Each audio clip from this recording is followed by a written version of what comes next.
നമസ്തേ പ്രിയമുള്ള പ്രേക്ഷകരെ, നാം ചർച്ച ചെയ്യുന്നത് വേദവ്യാസ വിരചിതമായ ഭഗവത്ഗീതയിലെ സാഖ്യയോഗമെന്ന രണ്ടാമത്തെ അധ്യായത്തിലെ 41-ാമത്തെ ശ്ലോകം.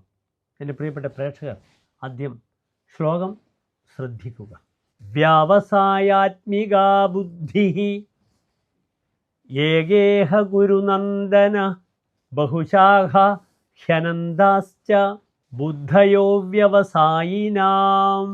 വ്യാവസായാത്മിക ബുദ്ധി ഏക ഇഹ കുരുനന്ദന ബഹുശാഖാഃ ഹി അനന്താഃ ച ബുദ്ധയഃ അവ്യവസായിനാം.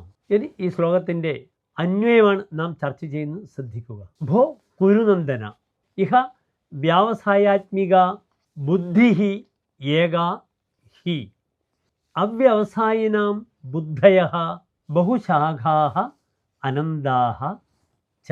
ഇനി ഈ ശ്ലോകത്തിൻ്റെ സാരാംശം നമുക്ക് ചർച്ച ചെയ്യാം. ഇവിടെ അർജുനനോട് കർമ്മയോഗവുമായി ബന്ധപ്പെട്ട് കിടക്കുന്ന ഒരു പ്രാധാന്യമുള്ള ഒരു ശ്ലോകമാണ് കൃഷ്ണൻ ചർച്ച ചെയ്യുന്നത്. ഏകാഗ്രതയോ നിശ്ചയദാർഢ്യമോ ഇല്ലാതെ പല വഴിക്കും സഞ്ചരിക്കുന്നതായ ബുദ്ധി കർമ്മയോഗ മാർഗത്തിന് പറ്റിയതല്ല, പര്യാപ്തമല്ല.